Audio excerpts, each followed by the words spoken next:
Alors bonjour à toutes, alors je fais juste la petite vidéo pour vous montrer qu'on retrouve bien les mêmes valeurs avec Excel ou avec n'importe quel autre tableur pour notre exercice sur la durée des parties dans un jeu vidéo que ce qu'on peut trouver donc à la main. Alors j'ai rentré donc dans une feuille de calcul Excel l'ensemble des valeurs des durées des 40 parties de notre joueur. Et donc là, maintenant, donc j'ai mis les différents paramètres que je voudrais déterminer, et donc on va mettre les formules ici dans la colonne K. Donc pour le minimum, donc à côté, alors minimum je vous avais pas montré dans la dernière vidéo, mais c'est comme pour les autres fonctions, hein, je commence par taper égal. Si je commence à taper minimum, du coup il y a même pas besoin d'aller très loin, ça se nomme min, donc je double-clique, et puis comme d'habitude, il attend les nombres dont on veut le minimum. Donc je sélectionne l'ensemble des valeurs de mon tableau, avec la croix blanche, et je vais donc sélectionner toutes les valeurs, les 40 valeurs. Je ferme ma parenthèse, donc il a bien compris ici qu'il faut le minimum depuis la cellule A1 jusqu'à la cellule H5, donc A1 la première jusqu'à H5 la dernière. Je fais entrer et il trouve 49,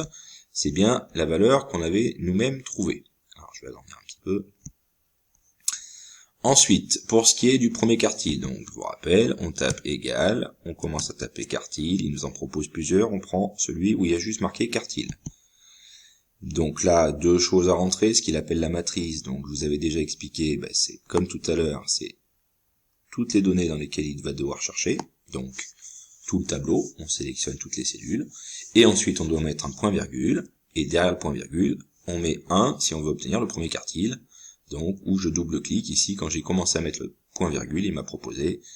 de mettre lui-même 1 pour trouver le premier quartile. Donc je double-clique, je ferme ma parenthèse,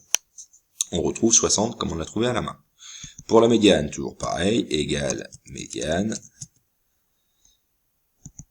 et là encore je sélectionne l'ensemble des valeurs de mon tableau,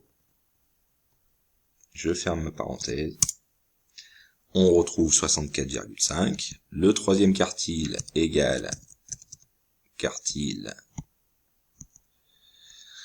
Donc comme tout à l'heure, hein, comme pour le premier, je prends tout le tableau, mais cette fois-ci, une fois que j'ai rentré ça, je mets mon point virgule, et là, cette fois-ci, derrière, il faut mettre un 3 pour le dire que c'est le troisième quartile qu'on veut déterminer. Je ferme ma parenthèse, 74.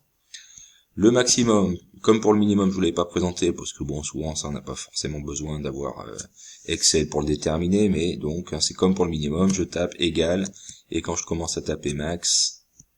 comme maximum, il me propose max, tout court, et là encore, je lui dis que je veux qu'il trouve le maximum dans l'ensemble de ces valeurs. Bon, vu qu'elles étaient déjà rangées ici, hein, c'était assez simple, on voyait facilement que c'était 82, et enfin, pour la moyenne, égal, moyenne, tout court, et je sélectionne toutes les données, et j'obtiens 66,575. Donc si on vérifie maintenant avec ce que on avait trouvé à la main dans l'exercice, donc le minimum 49, le premier quartile 60, minimum 49, premier quartile 60, ensuite médiane 64,5, troisième quartile 74, 64,5 pour la médiane, 74 pour le troisième quartile, et enfin maximum 82 et 66,6 si on arrondit, et ici on a bien 82 et 66,6, donc on a bien retrouvé, vous avez vu, en quelques clics, hein, là c'est vraiment très rapide à faire avec Excel, on a retrouvé l'ensemble des paramètres de position de cette série de données. Donc Excel, il va avoir une importance, surtout quand vous allez avoir un très grand nombre de résultats, parce que là, du coup, à la main, ça peut être assez fastidieux,